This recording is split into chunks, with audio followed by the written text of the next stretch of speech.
Hi, everyone. Deborah Hamilton, and it's another wonderful night with the MAAP community. Today, I think I'm going to check in with everyone and then talk a little bit about one of the Ds that we hardly ever spend an evening on. And I think many of you out there maybe living with someone with your pets, sharing your pets with someone. And while you still like each other, it is really important to make a plan for the care of those pets. If something were to happen in the relationship, one of the D's is divorce or dissolution of a relationship. And if you buy a pet together, let me tell you, the people who come into my office with the disagreement don't ever remember that they went to get the dog together. They went to get the dog as a gift for the other, or this was a mutual decision on everyone's part. They games themselves. And today in one of my mediations that I did, it was really hurtful when the attorneys, who are very nice people, two gentlemen, very nice people, said terrible things about each of the parties and their inability to care for the pet. Now, these people have lived with this pet for 4 years and taken care of it together, especially in the last 2 years, because nobody ever left their home, right? So everybody was together. And yet the attorneys built this whole story that helped fuel the flames of adversity and not of resolution or solution. So today we spent 2.5 hours going back to the day they got the pet. We went all the way back there. Actually, even before that, I said, so what caused you to decide to get a pet? And they said that it was just something they really had wanted, and they were in a no pet building. And then one of them had the ability to get a letter from their psychiatrist who said an animal would really be good for her issues with anxiety and depression. So they were able to get a pet at a no pet building. And so they both went out together for the pet, but not the party who had the letter, but the other party bought the pet. So now you have that stinky doodle thing of, I'm the one on the adoption papers. Now, I'll tell you, if you're going out to adopt a dog with someone, make sure everybody's name's on the paper, as long as all of you are adopting it together. Or have this conversation before you adopt the dog and say, listen, I understand that we're going to get the dog, but if something occurs, I'm going to leave the dog with you, whatever the decision is. And then address that decision several times during a relationship, because things often change. But what some rescues do, and reasonably so, I might add, they don't like to sell to couples, especially couples who aren't married. This couple was married. But in any event, they only sold to one of the parties. They had only one of the parties sign all the documentation, and they paid for it with their credit card. So in a court of law, unfortunately, that is a really good indicator of, this is my property. However, as I said, we went back to the beginning of time in my mediation today and talked about the discussions before the pet, the discussions as they applied for the pet, the discussions as they were choosing the pet. So it was clearly a mutual decision, not only made because they had the emotional support animal paper, but because both of them felt it would be a really great idea to get a pet, and that this animal would then grow into be an emotional support animal for everyone. I know I'm very flippant when I say this, but if your dog or cat, bird or horse is not an emotional support animal, you might think about getting rid of them, because that's what our relationship is. That's the human animal bond. They are support for us going through life with all the ups and downs. They give freely and love freely. And so that's my 25 cents. If you have a letter, that's great. But every dog is an emotional support animal. So of course the relationship came to an end, and not in a good way. And they went from take both dogs to take no dog. And as I said, their attorneys wrote things that were really not factually correct, but could be said because one party paid a lot of the animal's bills over the other party. So, and what was interesting is it didn't really say that the other person would abuse the dog. It just said that the other party didn't take care of the dog, which of course hurts greatly. So we went through this whole discussion today for 2.5 hours. And at the end, I asked them how they felt the other party could be trusted with the pet. And both of them came away with, well, yeah, I think the pet is absolutely safe with her. And I think the pet is absolutely safe with him.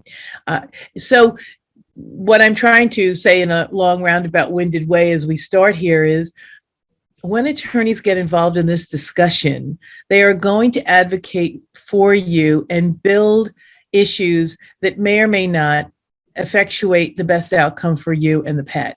So if you can take a minute to have a more perspective lending discussion. So I'm going to share my perspective with Sally, and then Sally's going to share her perspective with me, rather than it's mine and don't go anywhere. I mean, when we left today, we're going to meet again next week. And when we left today, I said, I'd like you to think of 2 or 3 different scenarios, outlandish if you want. I said about how to share the pet or how not to share the pet, because of course their 100% desired outcome is I get the dog and you don't get the dog. And, maybe I'll let you see it 1 weekend a year, but that's about it. And the other portion I hope they think about is having periods of time with the dog. It's a very interesting situation because of the emotional support animal, because of the stability of the other party, because of the financial stability of the other party. I always say when you award the dog to one person, if that's not the moneyed person, there really is nothing in it for the money person to stay with you or the pet. So if something comes up, how do you even pick up the phone and call if you don't allow for some, relationship to be maintained, even if it's not a personal relationship? I always say there are a ton of cottage industries that have popped up across the country that deliver your dog from point A to point B. And this might not be ideal. However, it does help if I never want to see or speak to Sally again, then I wouldn't, but yet we could still share the dog that we both love. It's a very important piece. Now, I know there are a lot of ideas that are swirling around in your head, so keep them to yourselves for a minute, and then we're going to talk about this from your point of view. I can't wait to hear, but I want to check in with everyone to see how everyone's doing. Susan, are you there, and can you check in? No. Sally, how's everything up in icy New York? It's icy and more on the way. I guess at 3 a.m. we're going to start with more ice and snow, ending sometime between 10 in the morning and 1 in the afternoon. So it's just ice upon ice upon ice. But so for 4-leggeds and 2-leggeds, no outdoor walking except to... It's minimal. But yeah, we get a little bit in, and we race around the house and play with toys.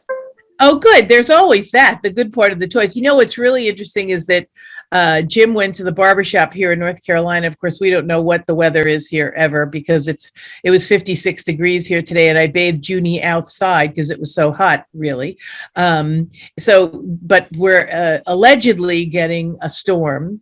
And there was a TikTok or something here in North Carolina that showed you can always tell someone who moved down from the Northeast in North Carolina because their driveway is shoveled and their car is brushed off and they're ready to drive out of their driveway in an ice storm.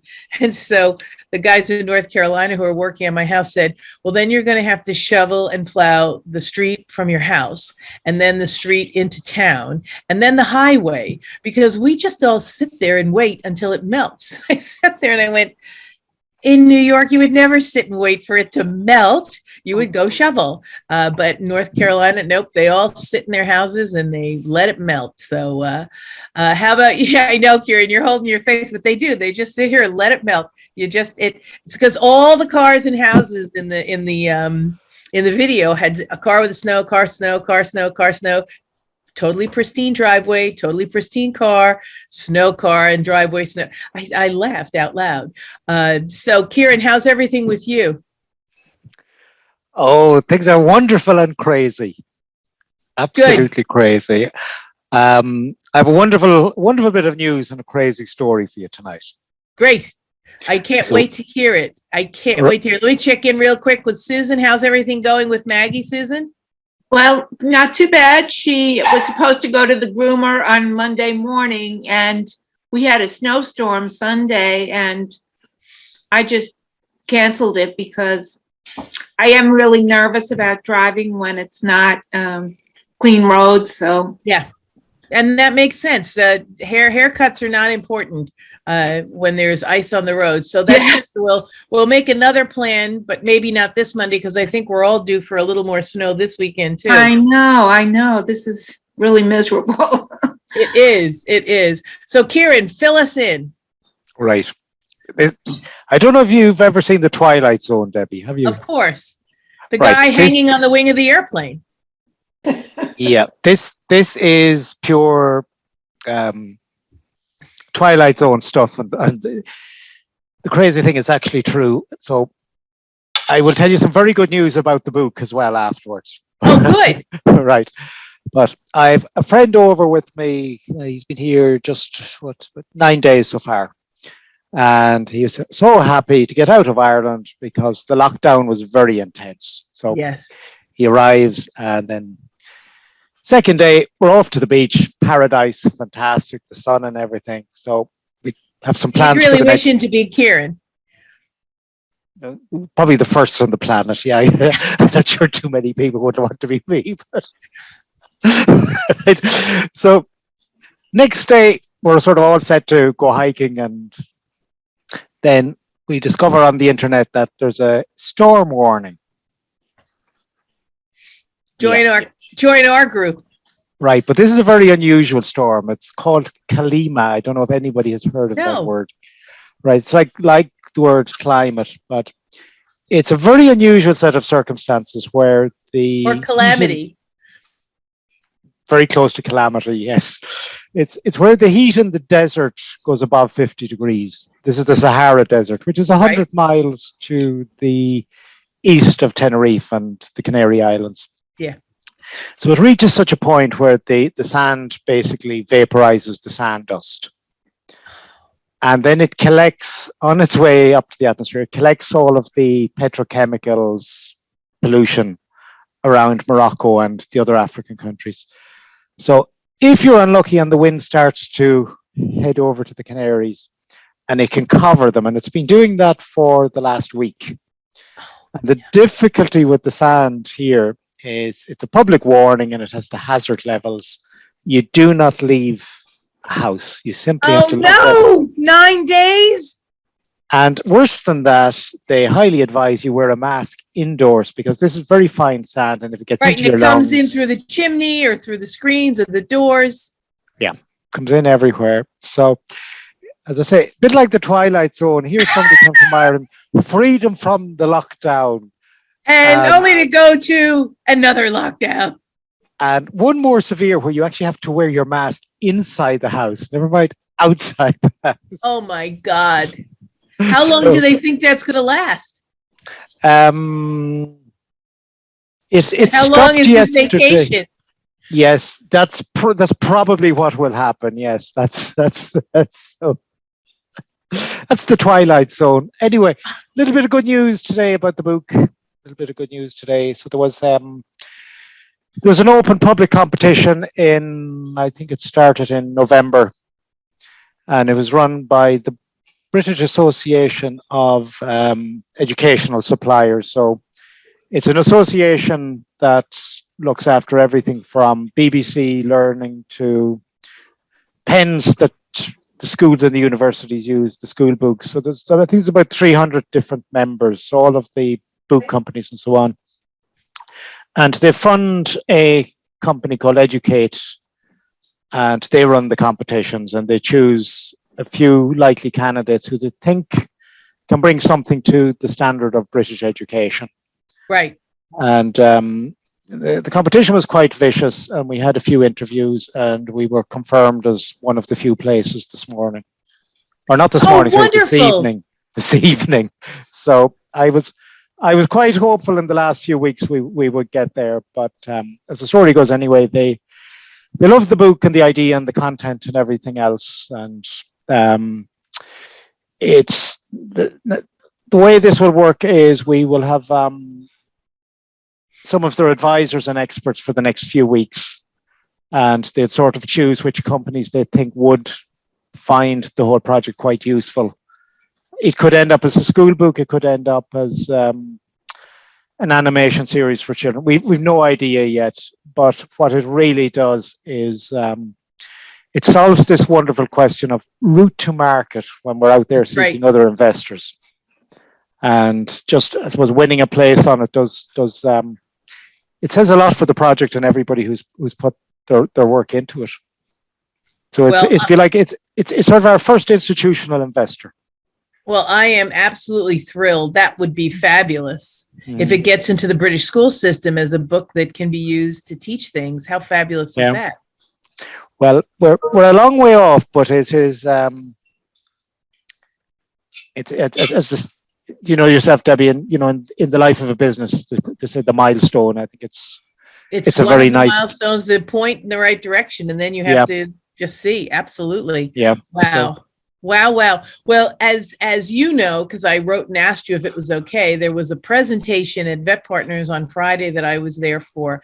And the presentation was about whether or not we're going to run out of animals, which it turns out is pretty true because of the spay and alter everything. There are, of course, lots of dogs in countries that don't have spay and alter. But in the United States, there aren't that many dogs. There's more dogs in the South than in the North. So a lot of the Southern dogs get shipped up to New York, except in bad weather. However, in the climate that we're looking at, my colleague Bruce Truman talked about how the importation of dogs may or may not be what we want to do. However, we are going to not be able to meet the roughly 8 million dogs we need a year for people without allowing dogs to be bred. Now, of course, in the animal welfare industry, they would be horrified to think that you would suggest someone getting a dog, breeding it once, having a litter of puppies, and then sharing it with their neighbors.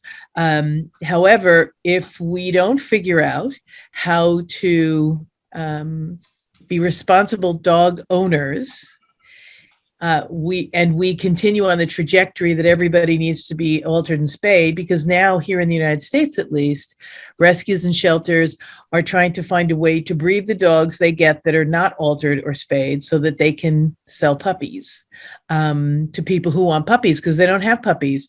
In shelters these days, the ones that are hanging, and Kieran, correct me if I'm wrong, the ones who are hanging out are the difficult to adopt ones, almost unadoptable ones. The puppies go out really quickly. The mothers of puppies usually go out pretty quickly. But the dogs with different illnesses or temperamental issues are the ones that stay behind. And there are very special people who adopt them, but those people are few and far between. So what he suggested was we might, especially this was a veterinary conference, so I have always been saying that veterinarians who adopt the spay and alter everything mantra are going to close their doors because they're not going to have any pets to take care of because everybody's going to be spayed and altered, and if you don't have intact animals, you can't have new puppies. So it's the core of your book, Kieran, that says, okay, so you have a dog, responsible dog ownership. If you can't keep an eye on it, can't make sure it's cared for as a male or a female, yeah, spay and alter it. However, if we want to be able to have pets going forward, how are we going to do that if we spay and alter everything? So that's always the crux. Now, there are some who would be glad about that because they don't think that animals should be owned by anyone anyway. However, if we all collaborate and figure out how to care for dogs in a better way, help people breed dogs in a better way, have responsible dog ownership classes before they can even get a dog, have responsible breeder courses, have mentorship. The bottom line is that I was just on the phone with a breeder friend of mine, and she's like, well, I don't want anybody to breed my dogs because I don't want them to go to puppy mills, and nobody cares as much as I do. And I get it. I'm sort of a ridiculous person when it comes to getting a dog for me.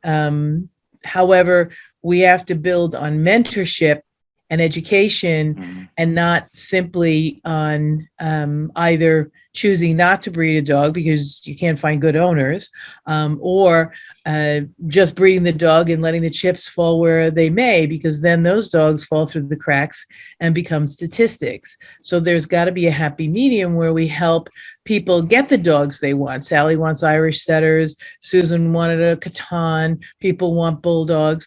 We have to figure out a way to do it responsibly, both as the owner first, then as a possible future breeder, then as a possible mentor for the person that you give the dogs to.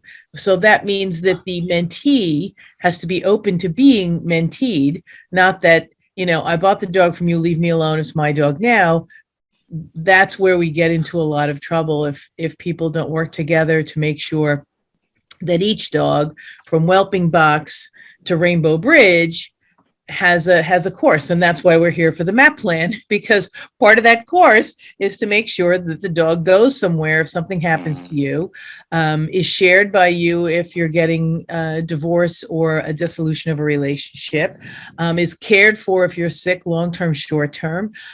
These are all pieces of that puzzle of responsible dog ownership. You can't just get a dog and figure, well, if I get sick, somebody's going to come out of the woodwork and take care of it. No. And if you are in a relationship with a pet, let me tell you, these are some of the most difficult mediations I do, because this pet was bought as a pair and now nobody can think of life without it. And yet they don't want to ever see the other again. So I love that this is going to go into the schools so young people can understand what the commitment to an animal is. So I'd love to get everybody's feedback on my thoughts. I know that it sort of is sacrilegious to say that, dogs need to be bred, so we have dogs. And most of the breeders in the purebred dog world are getting older. And the reason they're getting older and nobody's replacing them, and Kieran, I know you know this, and Sally, you know this, is because people who breed purebred dogs are really criticized horribly, even though they do all the testing before they're bred. They do all the genetic tracking so they can make sure they have the best dog, that they are breeding to the best dog they're breeding. However, that is seen as, well, a dog in a pound died because you got a purebred dog. And I'm like, no, not really, because I wouldn't be getting a dog if I didn't get the dog I wanted, because I know my family wants it. Two more points I want to make. One is, there was a great point by Doug Pointner today from Australia. He's an animal behaviorist. And he said, he works with people whose dogs have issues with their temperament.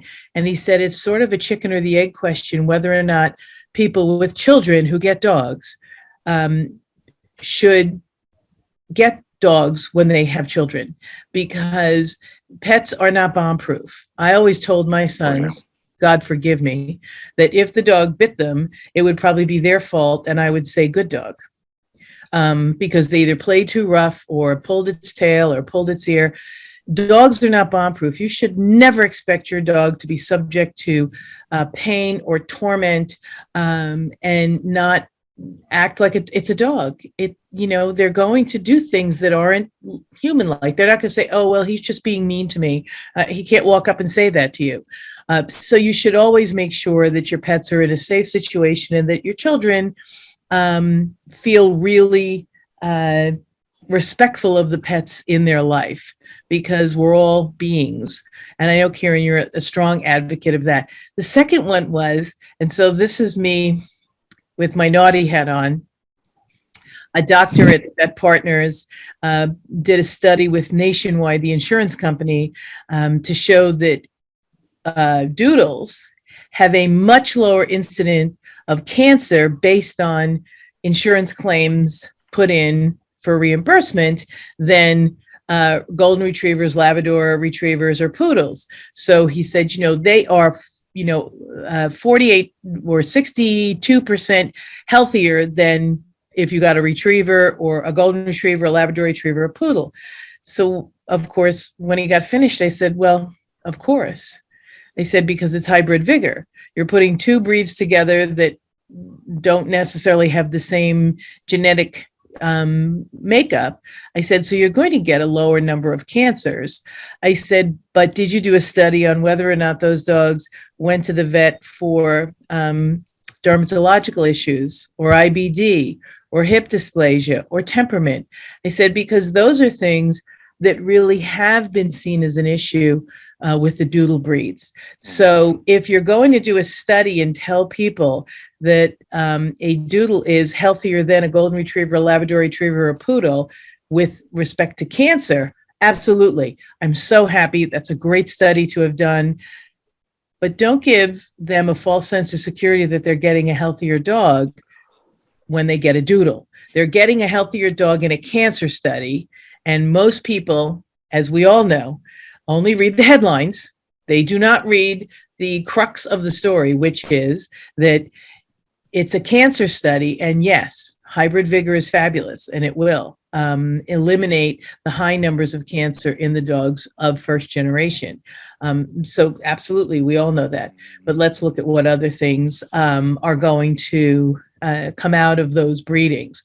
So now I've just gotten on 3 different soapboxes, and I'm on a roll tonight. But I'd love to hear any of your thoughts on this, guys, because these are 3 really important issues. One is, being transparent about the health of the dogs, no matter where you're getting them, as much as you can. Making a plan for the pets is what we're here for every Wednesday night. And tonight was focused on, if you are married, getting a divorce, if you're in a relationship, if it breaks up, what have you done to make sure that either the pet is shared or the pet will go with one or the other? And finally, whether or not we're going to have enough dogs in 10 or 20 years for all of us to have the dogs that we want. So I'm going to start with you, Sally. What do you think? I'm overwhelmed. Yeah, right. I should have just picked one for tonight, but I'm on a roll. Well, when you were talking about the children and the dog biting a child or nipping a child, we've had that experience at our pound with a golden retriever, fabulous golden retriever. And it was a birthday party. And then the dog was taken to the pound and put in quarantine for 2 weeks. Then the dog went out, went back home, and immediately the child pulled its ears and it went back to the pound again. This went on for 6 months. And finally, it was just, I talked to the people at Animal Control, and they said, we can't place the dog. The dog nips at children, that pull its ears.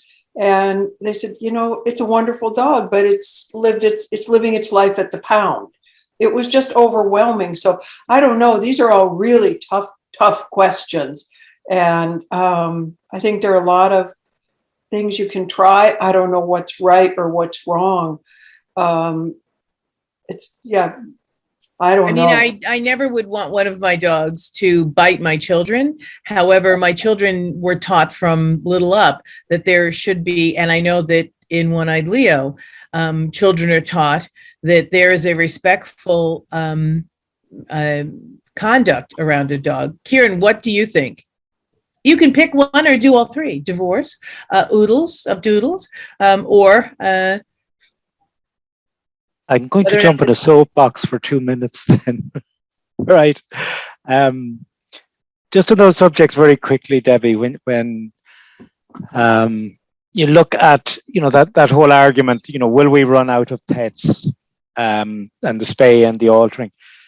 There's a sort of a trend coming down the path, which started in Central Europe, where they look at spaying and altering as a violation of the dog's basic rights. So it's a question of time, and I don't think it's a question of if. I think it's a question of when. If you like, vets around the world will actually wake up and say, "Okay, this is how it's been done," but are we overstepping the line? And so, I think that's coming down the tracks very quickly. Now, if every dog was spayed and altered in the morning, there would still be an oversupply because the puppy mills are so profitable, and the theft of dogs is so profitable. But I think the real problem here, the common thread of the problem that runs everywhere, is basically the one of divorce. Now, what I mean by that is people end up at your office, and I suppose 99% out of 100 would say, well, we never actually thought we'd ever end up here. Right. Right. Now, when you look at the way the word divorced is used in enterprise investments, and that's with business angels up to venture capitalists. So you've one party with the expertise, the other party with the money. And there's a lovely phrase, you've probably heard this before, where they call commercial investment is a situation where there's an agreed marriage with a planned divorce.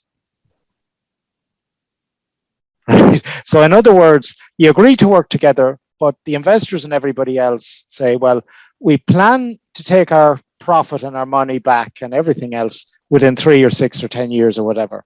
Right. It's upfront. Everybody knows upfront. Yes. Everybody knows upfront. So to move this slightly, when you look at the way dogs end up in people's homes, the arrangement is usually one of, what's the word I'm looking for? An impulse purchase. Yep. Right.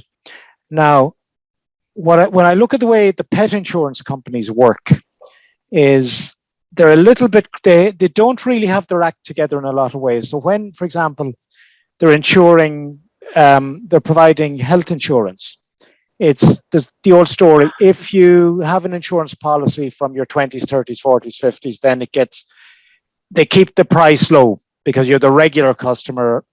Right. And now, if you try to buy in for private health insurance in your 50s, 60s, well, you have to start. They know they might lose. Because that's when the parts start breaking. That's when the parts. Right. Okay. Okay. I'll keep that in mind. And hope it doesn't happen too soon. But what's sort of weird about all of this is when it comes to pet insurance, the pet insurers use the same way of thinking and the same models. So if you come in and you get your puppy insured, well, the idea is then as it goes on, the price should be quite stable and quite low. So even at the earlier stage, there's no they don't identify existing conditions. So everybody is sort of lucky and happy that they go under the radar. But, and here's the big but, which is with the impulse purchases from the puppy mills, it's 4 out of 7 of these online purchases that end up at the vet's table are told the genetics are so poor we can't keep the dog alive, or we can, but it's going to cost you a fortune in continuous care. Absolutely.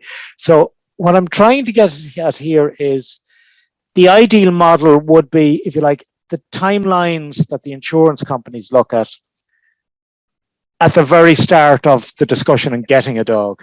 Yep. Now, at the same time, I think the big thing here is the insurance companies really do have, I suppose the only way I would put this is sort of a moral obligation to try and work directly with the personnel in the rescue shelters. You see, at the moment, what happens is you work in a rescue shelter and the dog is insured or whatever. But I think if anything's going to change in the future, it would have to be something like managers in insurance companies taking on secondment for the odd month or two to work in a rescue shelter, and vice versa. Just to get the feeling of how you could change the timeline and the nature of everything. It's perspective and perception. It's what you need to experience and understand before you stand outside and build a building. You have to understand how to build the structure. Yeah. I wish What's I could going to have hold said the building that up? You're right. Well, at the moment, I think it's Ivy is holding it up. I know. Yeah, you're absolutely right. And it's interesting because there's such a big push, for insurance for pets. And I've been speaking to 2 or 3 financial people who go, well, maybe it's just better to just get an annuity for your and take the money out of the annuity if the dog needs it, because then the money's there for the next dog, as opposed to that you have to have insurance for that dog. Then you should just put together an insurance plan for the care of your dogs as an annuity. And then it's yours at the end of the day. It's a small annuity. So there's all of that. I'm going to have one of my financial guys come on and talk to us about that, because it really is an interesting concept. The veterinarians know to submit the paperwork to the insurance companies for veterinary medicine, and they really want people to buy into veterinary medicine's insurance. However, it might be more advantageous for someone, if they are disciplined, keyword, to use that money for the care of their pets in the event of an emergency, to have an annuity than to have an insurance policy. Because they can use it as they see fit. So, Susan, what are your thoughts on all the things I threw at you today? I apologize. Well, I was having a brain dump, and all of you got it, but it was just such an important stuff that went on this week. Computer dump. Yeah, I agree with you about the annuity, because I looked at some of my claims that we submitted when my dog Lars was having his issues, and you'd submit a claim for several $100s. The last one we submitted, we got like 13 cents from Nationwide. Yeah, I mean, it was such an insult, and it was a month before my dog died. And, I agree about the annuity, but the other thing that I really feel upset about is the standard of care that you talked about for veterinarians. It's low, and in my mind, we have to look toward what can we do to improve the outcomes for dogs, because medicine is it's going through such a transformation. I do a lot of work with functional medicine with my son, and I've really moved out of the conventional medical arena quite a bit. And so I know there's a tremendous amount of knowledge and information, but it's not getting out to people. And I think people are afraid of very high vet bills when they should be paying a fortune for care. And even when you have insurance, it's going to cost you big bucks. And you may not have a good outcome. And that's really something that, there's a lot to think through. And, when I got all 3 of my dogs, I was required to, except one, I had Lars, I was required by the contract to have them, spayed or neutered, whatever. And, I really didn't want to do that, but I felt legally obligated to do it. And so I did. But there's a lot that could go into this topic. I mean, it's not something for 30 minutes, but well, we'll have to bring it back up, because it really is important when the gentleman who was talking about breeding dogs, right? He said the studies that are coming out now show that if a dog goes into season or reaches sexual maturity, so that's about 18 months, 2 years for most breeds, then you can spay and alter then. But the dog then has reached its full height, its bones have closed, its hormones have all raged and calmed down. So there's, the good news and the bad news is we found a way to limit the amount of excess dogs by spaying and altering everything early. We now are finding out the ramifications of spaying and altering everything early because there are health issues that arise in dogs that are spayed or altered early. Not all of them, but some of them, mostly big dogs, but some little dogs as well. So we just have to be, conscious of that. So when you're making a plan for your pet, make sure that you put together, whatever monetary needs you think your pet might have.